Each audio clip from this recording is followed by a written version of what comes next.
Update po tayo sa bagyong Inday. Itinaas na ang signal number 2 sa Batanes habang papalapit ang bagyong Inday. At para po sa detalye, makakausap natin si Dan Villamil, weather specialist po ng Pag-asa. Magandang hapon po sa inyo, Dan. Yes po, good afternoon po Miss Ruth at sa ating mga taga-subaybay. Saan na ba itong si bagyong Inday at ano yung mga lugar na nararamdaman niya yan na nakakaranas na ng mga pag-ulan? Okay po, so latest location natin kay bagyong Inday kanina alas 10 ng umaga, nasa layong 865 kilometers silangan ng Northern Luzon. May taglay itong lakas ng hangin na malapit sa gitna na umaabot ng 165 kilometers per hour at pagbugso na umaabot ng 205 kilometers per hour. Sa kasalukuyan, gumagalaw ito pahilagang kanluran sa bilis sa 15 kilometers per hour.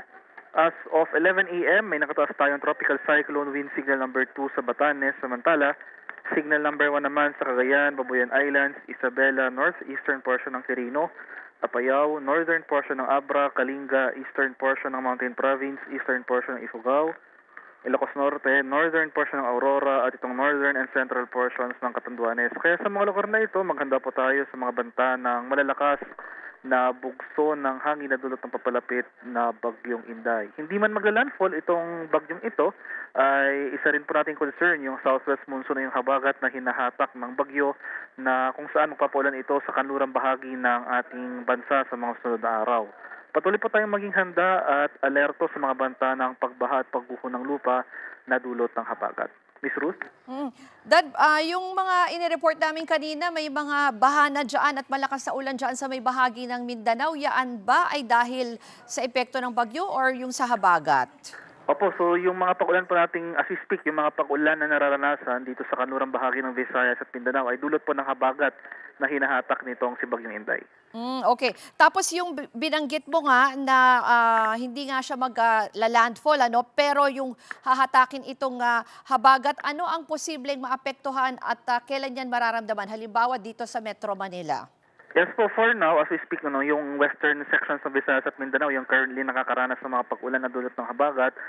So, starting tomorrow, araw ng Biyernes hanggang over the weekend, lilipat po yung mga pag-ulan natin pahilaga.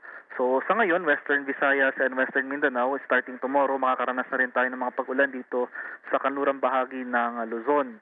So, asahan po natin itong maulang panahon over the weekend, especially dito sa western regions po ng ating bansa. Dito sa Metro Manila, Dan? For Metro Manila po, mag-start yung mga pag-ulan bukas po ng hapon. Pero the whole day tomorrow, maulap po yung ating kalangitan. Yan yung balak ng mga pag-ulan mag-start po sa bandang hapon at magtutuloy-tuloy po yan hanggang sa weekend.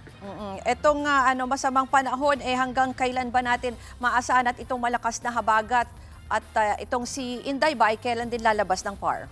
Opo, ang expected exit natin para sa bagyong ito ng ating Philippine Area of Responsibility ay by Saturday. Pero since may kalawakan nga yung sakop nitong mga hangin, asahan natin na kahit nasa labas ito ng ating PAR, may possibility pa rin po tayo na may wind signals over portions ng Northern Luzon at patuloy pa rin itong paiibayuhin or hatakin yung ating habagat. Maraming salamat si Dan Villamil, ang weather specialist ng Pag-asa. Mga kapatid, Ruth Cabalco, para sa mabilis na pasada ng mga balitang dapat niyong malaman, mag-follow at mag-subscribe sa social media pages ng News 5.